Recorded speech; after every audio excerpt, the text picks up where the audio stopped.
Welcome, everyone. Thanks for joining us. I'm Jen Hill, Extension Program Assistant with the Nebraska Women in Agriculture program. Women in Ag is excited to partner with the Center for Agricultural Profitability's webinar series, which typically takes place every Thursday at noon Central Time. You can see the upcoming schedule of webinars and find an archive of past recordings at cap.unl.edu. Today is the first in a series of webinars that we'll be doing featuring some speakers and presenters from this year's Nebraska Women in Ag Conference held in February. For the latest news and upcoming events from Women in Ag, you can check out our website at wia.unl.edu. Today's webinar is Mastering Effective Communication with Dr. Lisa Kaslon. In today's dynamic and interconnected world, the ability to express yourself clearly, listen actively, and navigate diverse communication styles is a key component of personal and professional success. This session is dedicated to empowering you with the tools you need to thrive in personal and professional interactions. We hope you walk away today realizing the potential within yourself to communicate confidently, connect authentically, and succeed in every facet of your life. To present, we are glad to be joined by Dr. Lisa Kaslon, who is the Professional Development Coordinator for Nebraska Extension. In this role, Dr. Kaslon works to foster an organizational culture in Extension that is dedicated to regular, high-value professional growth. After earning a bachelor's degree from UNL in 1997, she began her Extension career as an assistant in the Platte County office, becoming an Extension educator there in 2004, before taking on the role of Northeast District 4-H Coordinator. In 2020, she transitioned to her current statewide role of Professional Development Coordinator. She holds a PhD from UNL in Leadership Studies. Lisa, thanks so much for joining us. Thanks, Jen. It's great to be here. Love to be able to share with the audience that's on. Thanks to everyone who's joining. I'm going to go ahead and share my screen so we can get started. So I love when Jen reads the introduction and the description, because you obviously write those in a way that we want to capture your interest. We want you to come and we want you to take away as much as you can, knowing that in an hour we will never give you all the skills or all the things that you need to be the best communicator. But I hope within the hour you can find a tip or two of something you can work on, because we all have room for growth, right? Communication is one of the top skills that employers are looking for every day. Many employers will tell you, give me somebody with soft skills, give me somebody that can communicate, and I'll teach them what they need to know. And I think we all know that that's true. And communication is hard. One of the number one skills we need without any class as we go through, often go through our education and growing up. And so we're going to share a variety of things that I think are relevant and important to being a good communicator. And I want you to look for your tip. And I would please ask, I know this is a watch only, so I can't see you. I can't tell if you're paying attention or engaged. The only way I know that is if you drop some thoughts in the chat. And I would love for you to use the chat as just a place to comment, a place to let me know you're here, a place to say, yeah, I agree, or here's what doesn't work for me. I'll keep an eye on the chat as we go along, but please definitely use that to interact with each other and with me as we go through the presentation. So let's talk a little bit about what does it take to master effective communication? And there's so many things. We're going to talk about kind of foundations of communication and our own verbal communication.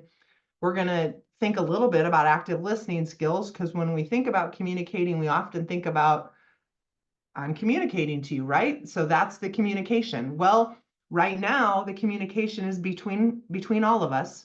And while I could say everything I wanted to say today and say it perfectly, your active listening makes a difference, right? And we all know that, but we tend to forget that sometimes. So we're going to talk about, what does that look like?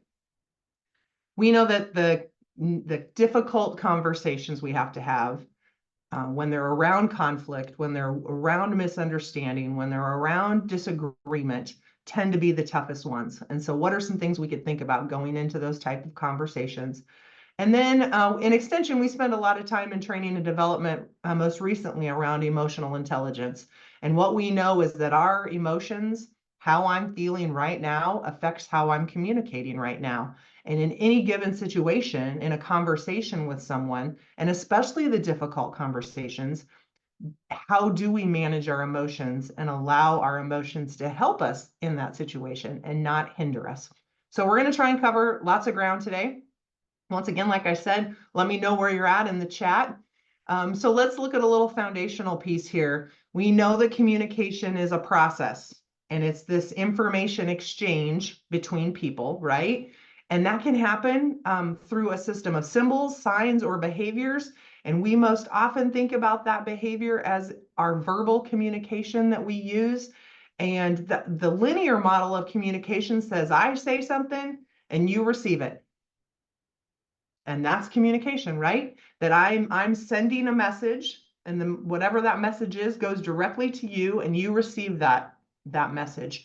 And there is noise around that, all right? Because maybe your mind isn't focused on listening, or maybe there's actual noise that's going on around you, and so you're taking in that conversation or that communication or that message from me while translating it through all the noise. Now, that linear model was the model that was believed to be kind of where we were at with communication, that it went from me to you. But we know that there's more to it than that. I hope we all know that there's more to it than that. Really, we are both communicators in a conversation. All right. It's not just a sender and a receiver. It's really about both of us. And now, right now, it's about me and many others that are on the webinar.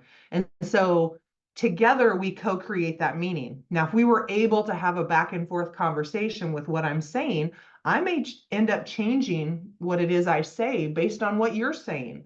And that's what a conversation and good communication is supposed to be, is that we co-create that conversation and the meaning of that conversation, because it goes where we both need to go.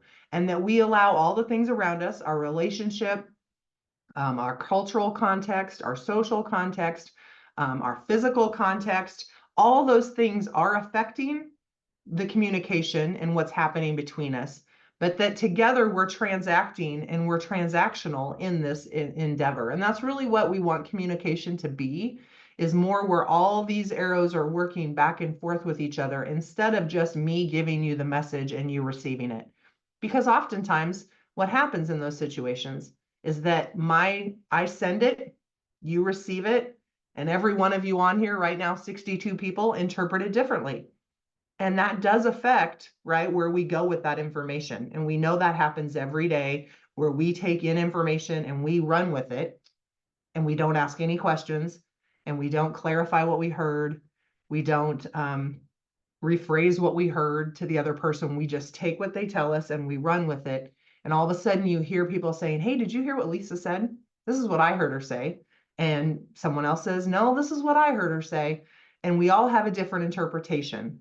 If we were co-creating that meaning, we might be able to get on the same page. So what I'm encouraging from just this model in itself is ask people questions, rephrase what you hear.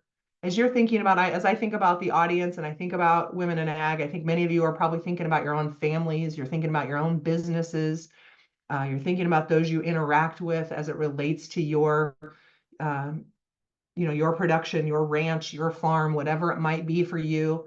And we have to be able to ask each other questions. We have to be able to work the conversation back and forth. One of the most logical ways we communicate in this world, the most often, is verbal, right? And we know that there are different types of verbal communication. We know that we have interpersonal communication, which is me communicating with myself, all right? And that I am thinking all the time and having conversations in my head with myself. That is a form of communication, because what you're often doing is you're analyzing, interpreting, discerning the information that you have. And so you have this conversation with yourself. Sometimes it's even verbal and out loud. Second, we have interpersonal communication, where it's us with someone else, right? We also do some small group. We do public verbal communication. All of those are different ways in which we use verbal communication to send or deliver a message or to co-create a message. And all of the things that go into verbal communication are so important.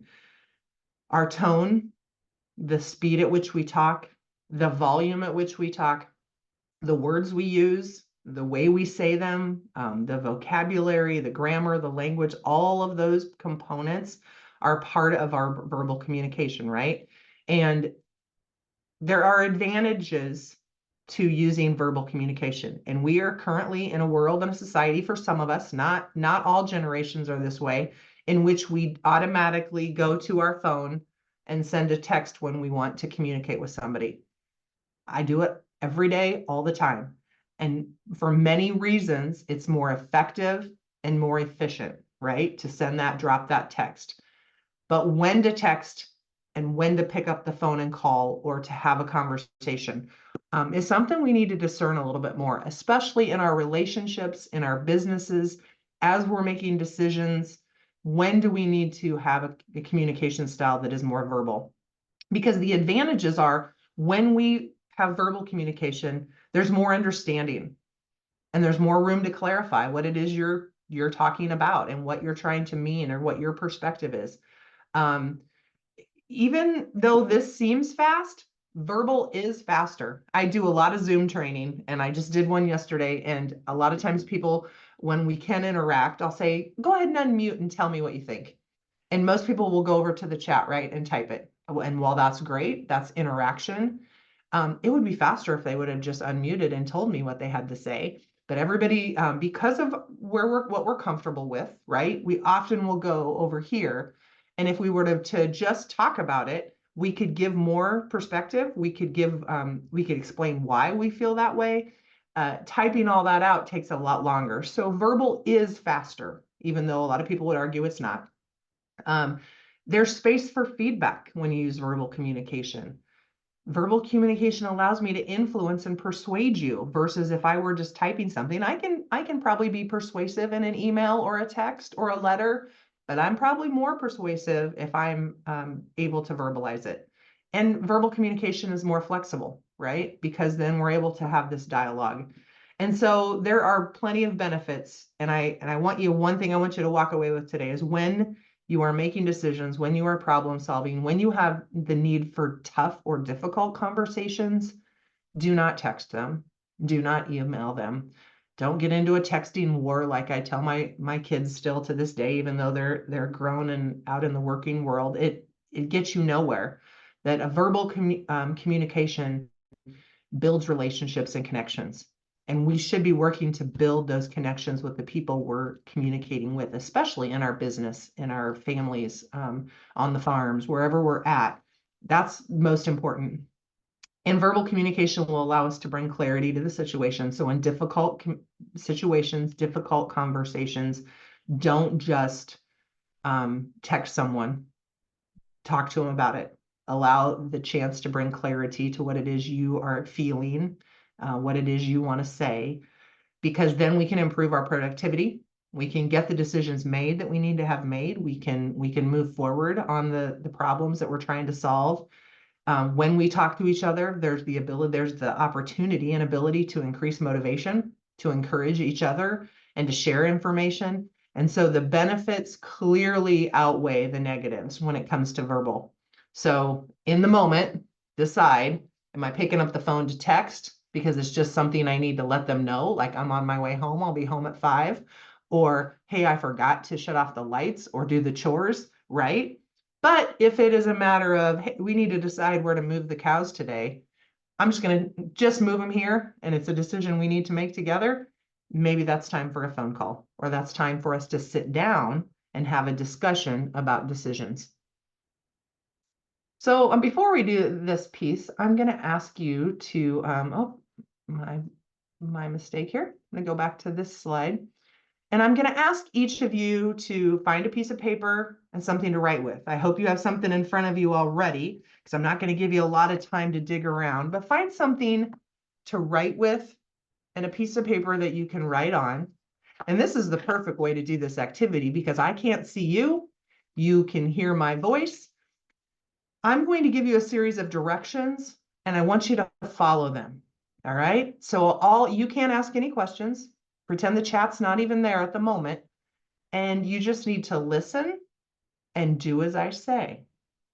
How many times have we been asked to do that, right? How many times do we tell our kids, here's the directions, just do it as I tell you? All right, so that's right now. I want you to follow my directions. Give you one more chance to find something to write with and write on. All right, I'm going to describe a drawing I have made of a bug. Without seeing the drawing, you are to draw the bug that I describe. You may not ask questions or talk to each other, which you're not able to today. So this is the perfect scenario for trying this activity. So as I describe the bug, draw the bug on your piece of paper. The bug is round. The bug has 8 legs grouped in pairs with 4 legs on the left and 4 legs on the right. In the pairs, one leg is longer than the other. I'll say that one again because it was long and you might have started drawing before you listened to the entire set of directions.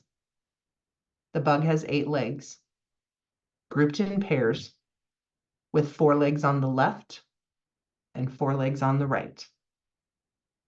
In the pairs, one leg is longer than the other.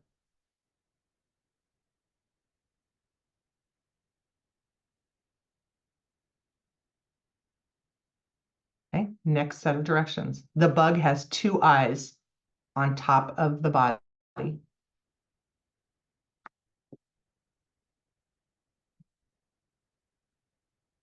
The bug has 2 eyes on top of the body. The bug has 2 squiggly antennae. The bug has 2 squiggly antennae.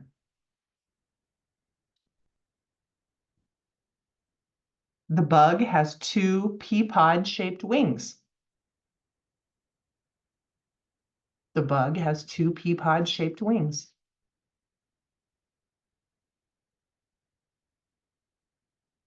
The bug has a spot next to each wing. The bug has a spot next to each wing.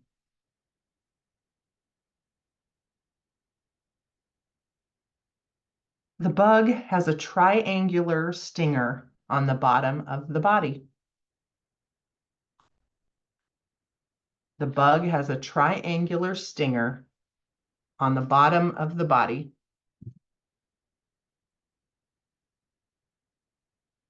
Just 3 more directions. The bug has 2 feelers on each foot, one longer than the other, both coming from the same side of the leg. Let me repeat that one again. The bug has 2 feelers on each foot, one longer than the other, both coming out of the same side of the leg.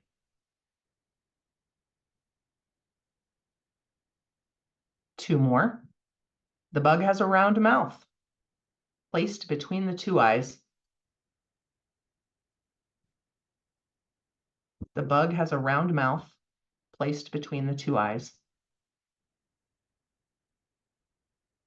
And the final direction is the bug laid 5 square eggs to the left of the stinger.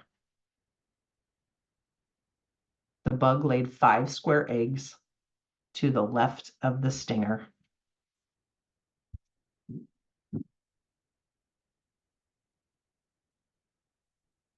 All right, now, the part we're not going to get to do is to see each other's pictures and compare.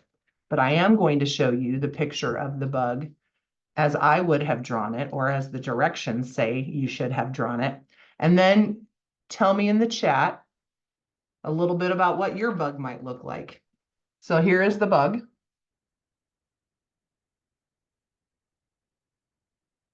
As you compare your bug to this bug, anyone close?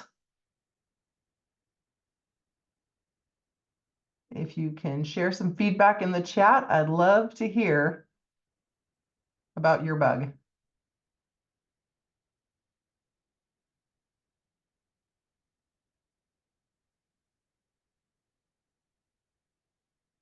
Close, good. My wings came off the body to the side. Yes, absolutely. Kind of similar, facing up instead of down. I made my eyes really big. Close, all right. I'm really not a very good artist. This one was drawn for me already. I'll give you that. Okay.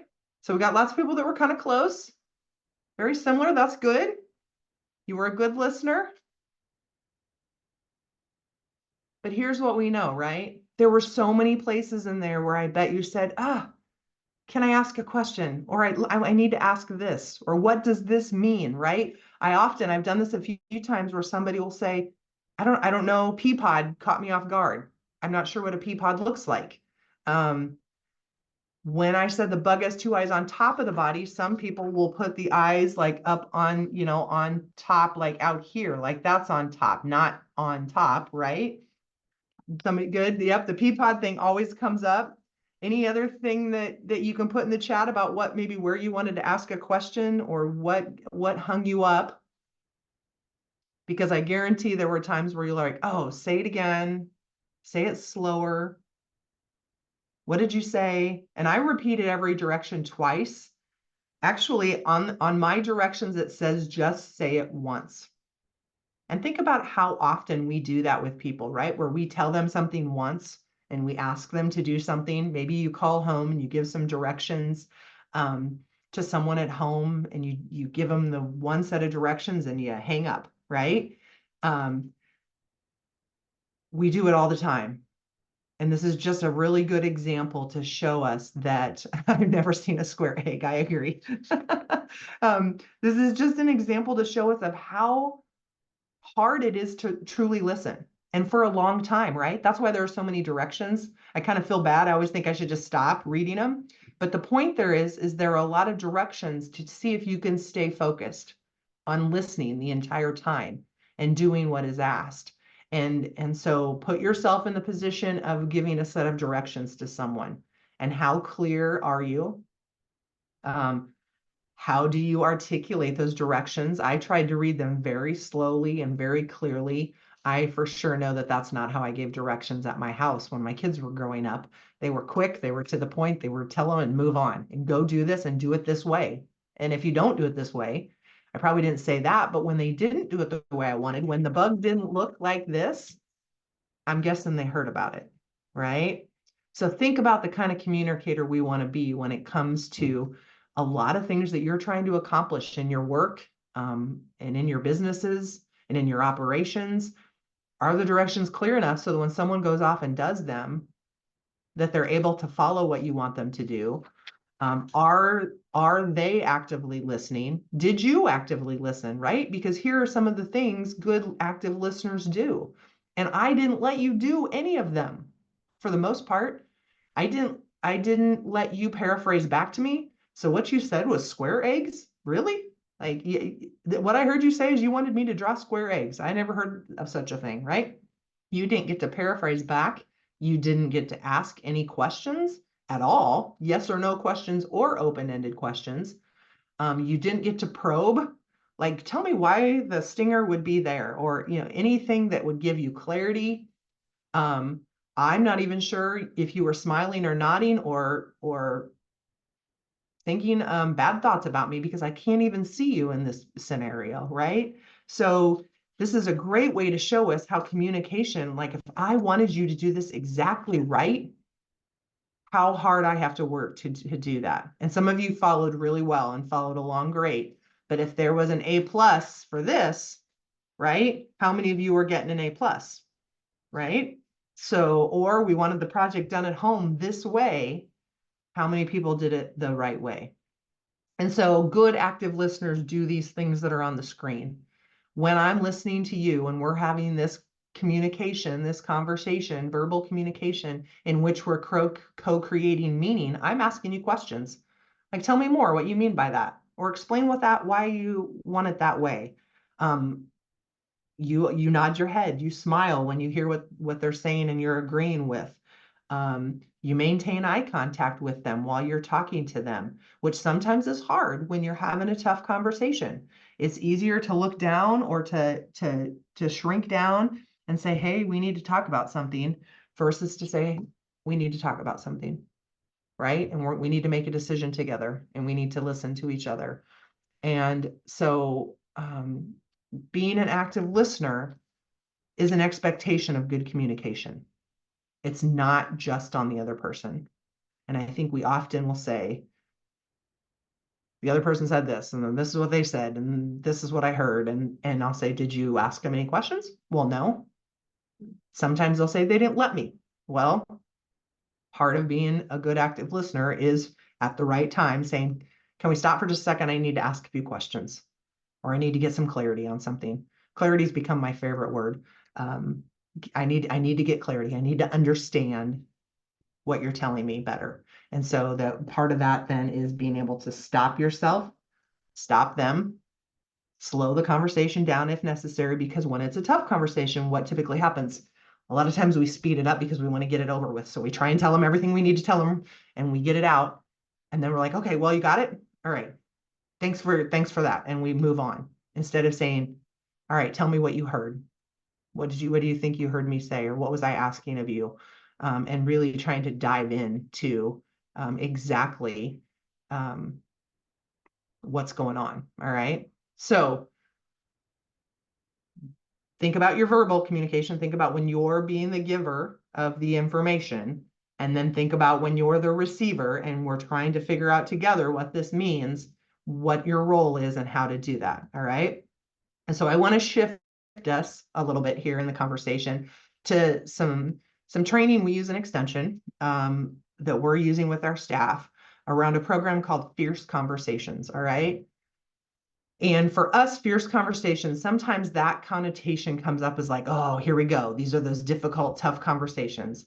A fierce conversation is really just a bold, courageous conversation in which I'm willing to have an open dialogue with someone about anything. It doesn't have to be a difficult thing. It may be that you and I are just going to have a conversation about something, but being fierce doesn't mean being a lion.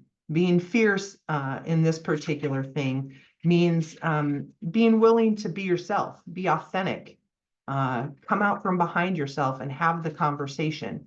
And I think most of our conversations as they relate to our organizations, as they relate to our businesses, as they relate to our operations, have to be fierce, right? Because there's always a reason behind the conversation for the most part. We're trying to be more efficient. We're trying to make more money. We're trying to figure out how we should decisions to spend money.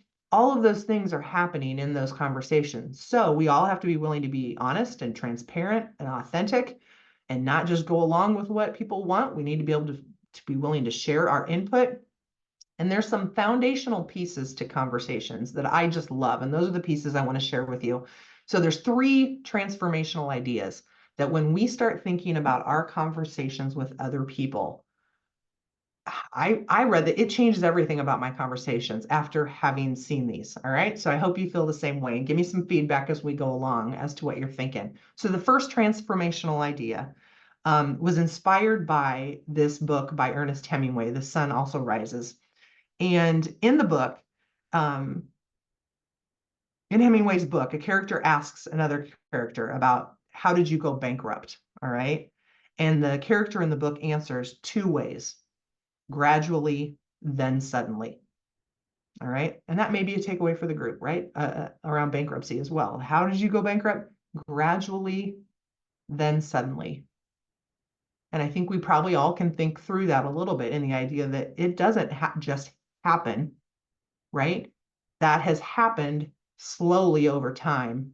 And then all of a sudden, the bankruptcy happens, right? But it just didn't happen in a day. Now, think about that as it relates to our conversations. And this is the transformational idea: our careers, our companies, and our relationships. So, relationships and our lives succeed or fail gradually, then suddenly, one conversation at a time. Our relationships and our lives succeed or fail gradually, then suddenly, one conversation at a time. Any reflections on that statement? Please share them in the chat. typically we're all going to wake up when we hit suddenly, right? If we've been missing the gradual, think about a relationship. Think about the conversations you've been having with people, the types of conversations you've been having with them. We're all probably going to wake up suddenly if something happens, right?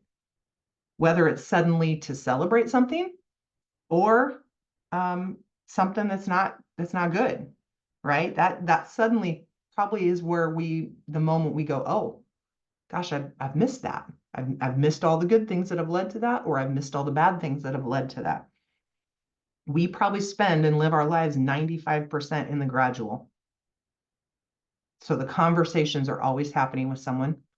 And where are they? If you were to have to track those conversations, where have they been? And when is it that you get to a point in that conversation with someone that it changes? And once again, change can be too late, or it can be a positive change too, right?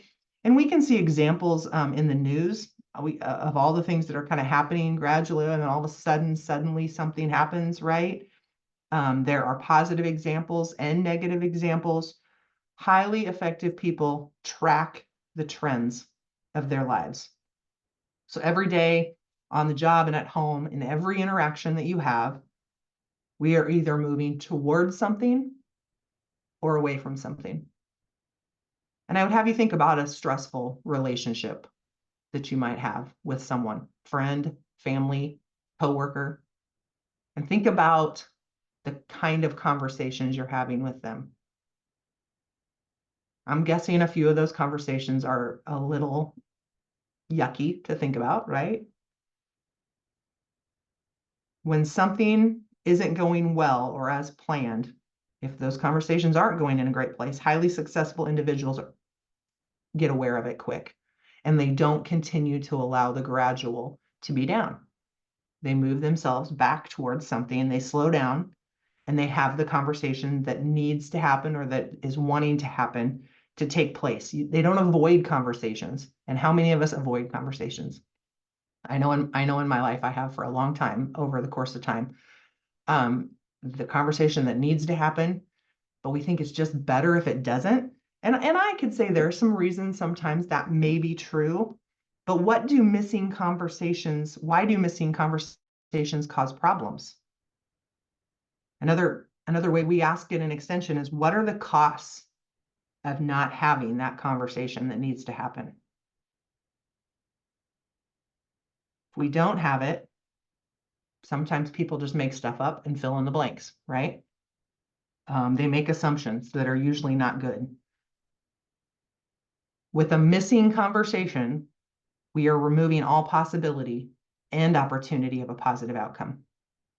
That's what Fierce believes, that when we choose to ignore to have a conversation that we need to have, we're removing all possibility and opportunity for a positive outcome. By not having the conversation, we are almost ensured of an outcome we are trying to avoid. By not having the conversation, we are almost ensured of an outcome that we are trying to avoid. That hit me pretty hard. That's kind of where I said, okay, idea one has some merit. I do see that conversations trend and track. And where I started thinking about the people I have conversations with at work and at home, and where are those conversations? And if they've been a little uncomfortable for a while, how do I move that, right? What can I do? Part of that is having the conversation, saying, hey, our conversations haven't been that great lately. We need to talk about that. It's putting it out there. It's being fierce enough to say, we need to have the conversation. Or, hey, I know that we got upset with each other about that decision at work. And I can tell that ever since then, our conversations have been uncomfortable. Let's go back and talk about that decision and figure out where we're at so that we can move forward. I think sometimes we think if we just ignore it, that it'll go away, they'll forget, it'll get better. What I have seen in my training and development and my help with helping offices, helping people, it doesn't go away until you talk about it, until you decide you want to work on it. So that's a big encouragement there to say, hey, I want to do something about it. All right. So idea one. What do you think about idea one? Some feedback in the chat.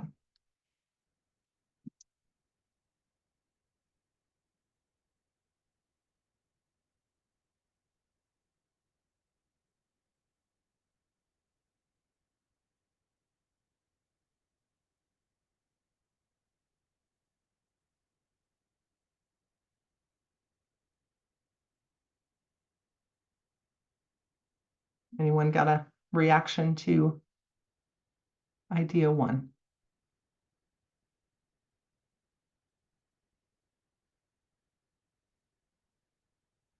Yeah, Connor, that's an interesting perspective, that it's kind of an intimidating thought, because now I'm thinking, oh, every conversation I've got to be, yeah, yes, and it definitely could be encouraging if you think about it with more, look at the opportunity I have with this next conversation, right? And it really isn't intended to be intimidating, that, oh my gosh, I've got to think that every conversation matters. I think we already knew that. This just puts it back at the forefront, right? Makes us think about it a little bit more. And yes, there are trends, right, Sherry? In our lives, there are trends, and some of them I need to be more mindful of. And this is about awareness. These transformational ideas, they don't go anywhere unless you do something with them. They're about you being more aware and you bringing it to the front to say, okay, I'm having this conversation and that didn't feel right. And so that's gradual. How do I make sure that doesn't create a sudden, right? So let's add to it, because transformational idea number 2 even got me even more. And so this one for me was just completely surprising. And how about this? The conversation is the relationship. Now, let me tell you a story. So in the book, Fierce Conversations, so there is a book by Susan Scott. So if you enjoy this type of discussion, you can go read that book. And I encourage it because she's got a lot of stories in there of people she's worked with. And there's a story in there that that she tells where David suggests that, or she's working with a guy named David, and he suggests that there's a newly married couple, and the man is frustrated because his newly married wife wants to continue to talk about the same thing they talked about again last weekend. So she wants to have these same conversations. And for him, he said it often has to do with our relationship. And she keeps wanting to talk about it. And this young man says, why are we talking about this again? I thought we settled this. Couldn't we just have one huge conversation about our relationship and then coast for a year or two? And I hope a few of you are giggling now, because I'm sure if you have been married for a while or in a relationship with someone for a while, you know that it'd be perfect if we could just say, hey, things are great, right? We'll talk about it again in 2 years, and that things will just be great until then. We know that's not necessarily how it happens. And so apparently not, we have to talk about it more often. And eventually, if this young man is paying attention, it finally occurs to him that the ongoing, robust conversation about their relationship that they are having is not about the relationship. The conversation is about the relationship. Like that's a thing she wants to talk about, and that our conversations equal our relationship. And so think about that with people. This goes back to what I was saying earlier with needing to have those missing conversations. If you're not having the conversation, what does that say about the relationship if this is the equation? C equals R. But if you're not having the conversation, put an X through the C. What does that say about the relationship? And so I think that then, you can do the math on that one pretty easily, right? So it's the idea that we need to have ongoing conversations with people to build the relationship. Often the way we're talking to people and the way we're having conversations, it kind of goes back to Sherry's thought about I need more mindful of some important conversations with people, because when I'm having them, I need to be thinking about, and this doesn't mean you can't disagree. This doesn't mean that you can't debate about something or have different perspectives. None of that is true. Because if you're having the conversation, you're willing to listen to their perspective, they're willing to listen to yours, you're actively listening, you're coming to understand each other. You may not even agree, but you've had a conversation in which you've moved forward, and it's strengthened the relationship. Because sometimes when we have those toughest conversations, we come out of them even stronger if we do them right and have them well. And I'm not giving you all the tips on how to do those right now. We don't have time. But what I am telling you is if you can think foundationally about every conversation matters, and so because gradually then suddenly things are happening and the conversation equals the relationship, I think I've approached conversations completely different just knowing those things, right? We all have some skills already. We've all been working on, we've all been talking for a long time to people. Thinking about it a little bit differently is the approach. And so I think the other thing to think about is that if we lower the standards about how often we talk, what we talk about, and most importantly, the degree of authenticity that we bring to the conversation, gradually, then suddenly the relationship suffers. And so they work together. All right. So if we lower the standards about how often we talk and what we talk about, and the degree of authenticity that we bring to the conversation, it's probably going to catch up with us. And so just being more intentional, just being more thoughtful, knowing that the conversation, while it may get heated or say some things that we want to take back, we have an opportunity to have another conversation. We have an opportunity to end the conversation differently. In the end, I want this relationship to be strong. So what is it I say at the end of that, where we've been in a heated conversation? Do I say I'm sorry? Do I say that, I'm sorry that I got upset about that and we disagreed about that? That probably changes how the conversation ends. If we're mindful of this equation. I just firmly think that that's the truth. So thoughts around this idea. Does this strike anybody? This one was pretty powerful to me too.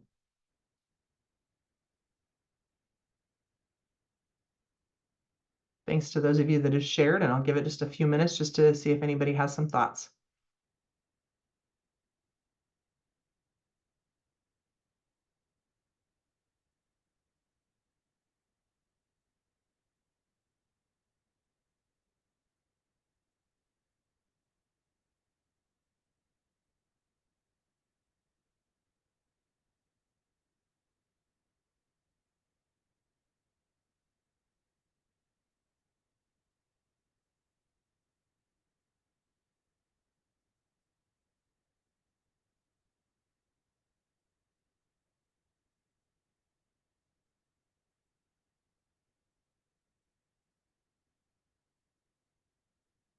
Gwen, I like your word about being intentional. That's what all this is about, right?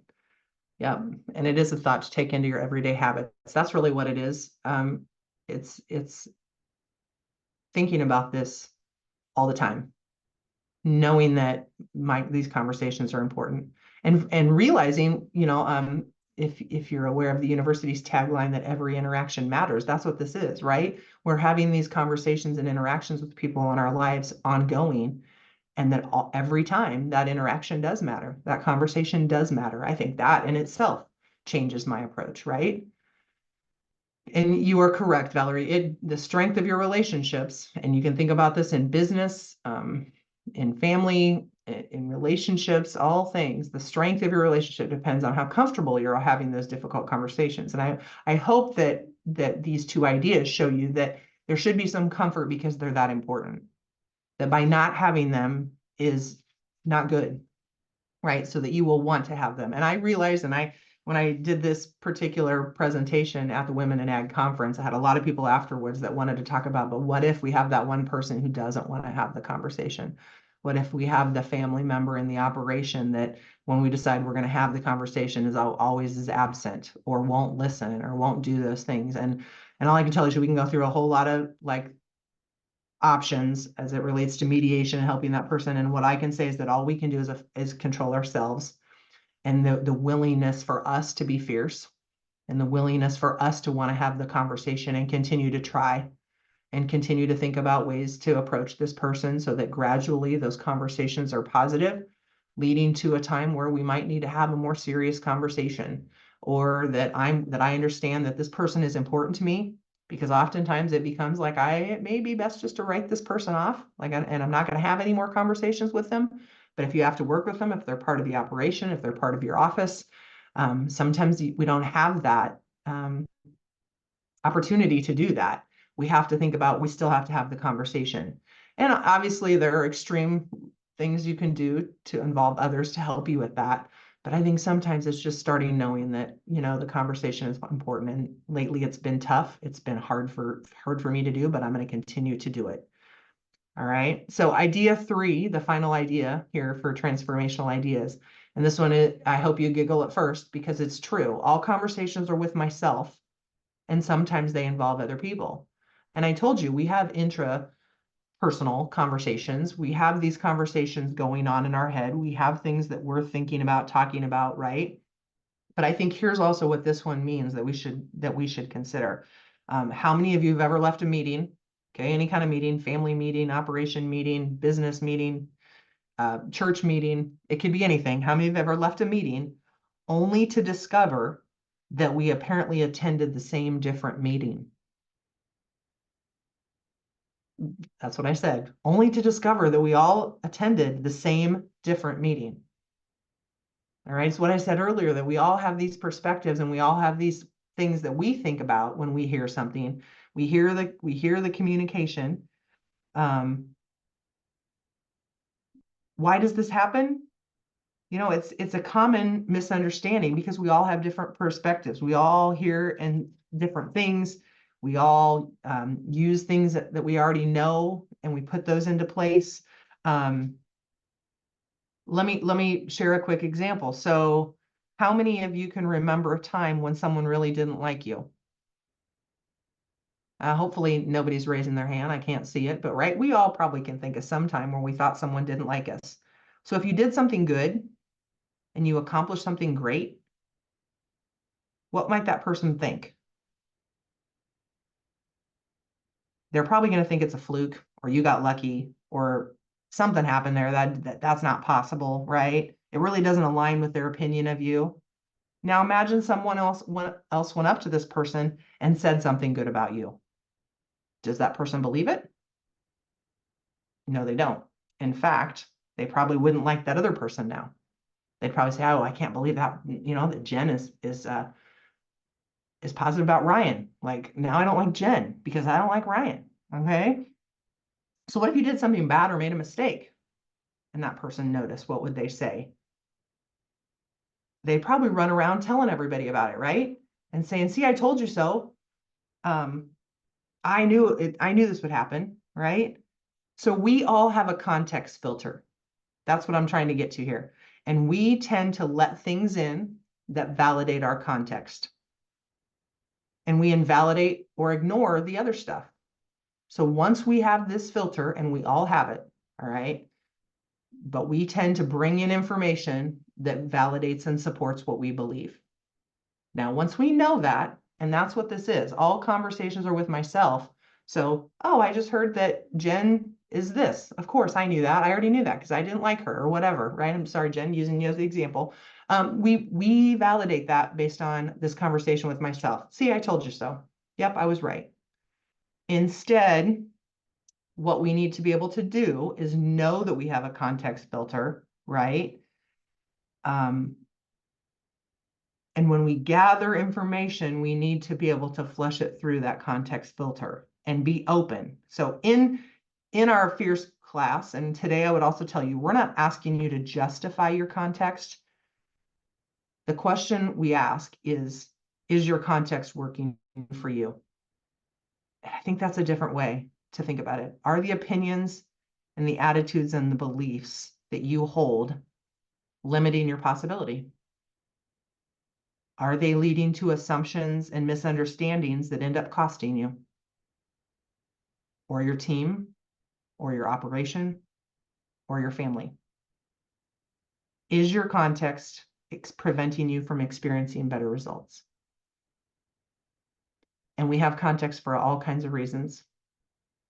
And sometimes they're even true, right? But are we letting them limit us then in the future? If I have context about my family member who always does X, and they've proven it, and I've got that in my head, and here they go again, they did it again. And so the conversation I have with myself is, see, I told you they're always going to do that. Is that going to limit, though, my conversations with that person? Is that going to limit the possibilities and the results I want to get?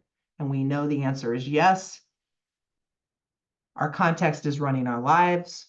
And if we're going to try and get better, we have to recognize that, and we have to be willing to not necessarily let it go. I'm not telling you that you have to just give up on your context, because it's always going to be there.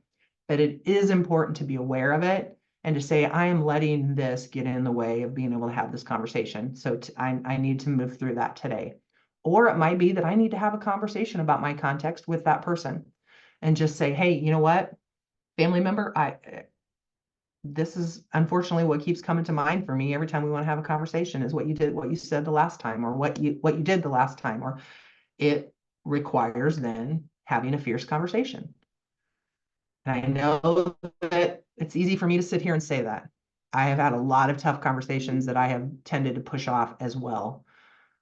I'm just here to say that as we think about this, it's the only way we get to resolve. It's the only way we're going to do that. And so really today is about, while there's so many skills we could talk about, how do I word it the right way? How do I do it the right way? I think one of the skills is we just need to do it. And we need to think about having the conversation, knowing that these ideas that surround us are things that affect us. And conversations are the relationship. And gradually, then suddenly they succeed or fail. And I have these conversations with myself. And then sometimes they're going to involve other people, and I'm going to be aware of my context.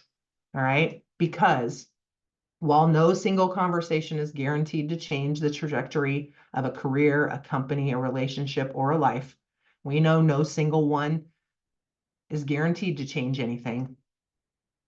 But what we also know is that any single conversation can. And I think you can probably think about a conversation that you had that changed everything for you with a person, transformed the relationship, moved it positively or negatively, right? And so we want to make sure that that's what we're thinking about. Most importantly, is that we have to know that potentially that conversation can move it. Go back here for just a second. Any reflections on those three together? Any thoughts from anyone? Please pop them into the chat. We're getting close to the end of our time, so I want to just make sure and share one piece that I also think is extremely important for us to consider as we're thinking about communication. Again, the skill of verbal communication takes practice, just like anything else. It takes us thinking about it, just like anything else. It's about enacting it. We have to do it to get better, just like anything else. But one of the things that I think is always affecting us that a lot of people aren't as aware of as they should be is our emotional intelligence. And that the feelings and emotions and things that we have going on ourselves and others do affect our conversations and our communication, even our written communication. If I'm mad and I'm writing an email, that email is going to come out sounding different than if I'm in a positive mood, right? We know that. That's pretty all common sense, but we don't always, once again, bring it to the front, bring it to the surface and say, okay, I'm writing this email and I'm mad. Maybe now is not a good time. Maybe I need to step away and come back and write this at a better time. And stopping ourselves when necessary, thinking through those things, figuring out how to move ourselves to a different place. And emotional intelligence is not about not having emotions. You all have them. Some people are better or more able to communicate about them and bring them up. So emotional intelligence is about your ability to recognize and understand emotions and your skill at using this awareness to manage yourself and your relationship with others. So there are kind of four pieces to this that are important. Around personal competence, it's around self-awareness. What I see, what emotion am I having right now? How do I feel right now in this situation? What is it that I feel? And going beyond, I feel happy, sad, mad, or fine. Our favorite new emotion is I'm fine. Tell me what that really means, right? Or happy. Like I could be ecstatic. I could be, there's so many more words out there. And true self-awareness is getting really to the word. I could be mad, but maybe I'm really jealous. That's different. I could be mad or I could be frustrated. That's different. And we often just say, I'm mad, or I'm happy, or I'm fine. And then we don't have a clue where they're at, right? So knowing your emotion in the moment, and then what do you do with it? Self-management now is what I do. Do I take that frustration and take it out on you? Or do I take that frustration, know that I'm frustrated, and think about how I come into this conversation not frustrated, because I know that's not going to help, or explain it, be able to say, hey, I just need you to know that I'm frustrated coming into this conversation. Sometimes if we would, I like it, fine, freaked out, insecure, neurotic, and emotional. Yeah, most times we have no clue, right, where people are on that. That's a good one. Sometimes what would be helpful is if I'd say I'm coming into this conversation and I am frustrated. And so I just need you to know that as we have this conversation. And oftentimes we don't identify it with others, right? And then the social competence side of it is about others. And that's what the interesting thing is that it's not only about us. Now I've got to be aware of reading the room.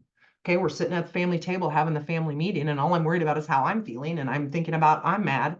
And I'm not really aware that nobody else around the table's mad, or they don't seem mad. They're in a different place than I am. So maybe I should ask some questions. Maybe I should learn more, right? Because now that I've read them and I say, well, I'm not sensing that you're frustrated about this. And they're saying, well, I'm not. We're not sure why you are. Let's talk about this. All of a sudden, now we're communicating and we're building a relationship, which is what I do with my social awareness. When I know how I'm feeling and I know how you're feeling, and I'm trying to read that, I'm going to have a better relationship. And so emotional intelligence, this is the book, 1995 research. It's pretty new. And the reason I share it is because this is what's ironic for us. We have not studied this that long. And it's our IQ is pretty well set by the time we're 7. Our personality, our tendencies is pretty well set in our early 20s. The only thing you have available to you to manage, to work on, to get better, that influences you every day is your EQ. 60% of it you can still adapt and change. So the book that's on the screen is the book by Daniel Goleman, the original research. We do some more training, in-depth training around this, but this is definitely a piece that is a part of what's going on with your communication. It's your emotions we know are affecting us. What do I do with it? Well, be more aware of where you're at, be able to identify it, know what you're going to do with it, manage it. Don't let it overtake you. Like if every time I get mad, I go off and freak out on everybody, that's probably not going to be very good for me, right? And then what if I'm mad and I'm freaking out and the rest of the table is just fine and I'm not aware of it? There's going to be a disconnect. And there's a lot of people who don't know their emotions, are not doing those things. Once again, this is all about us.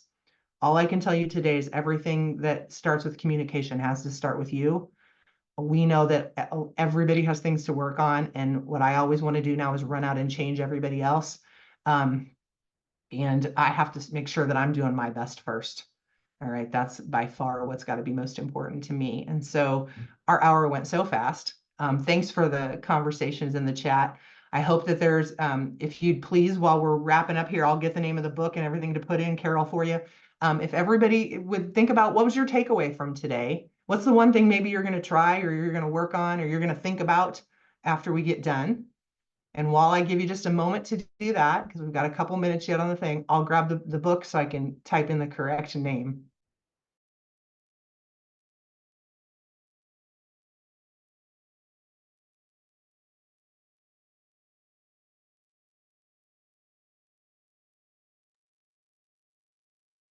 While Lisa's grabbing that book for you guys to throw in the comments, I just want to thank everyone for joining us today. A recording of this webinar will be posted at cap.unl.edu, where you can also register for our other upcoming webinars.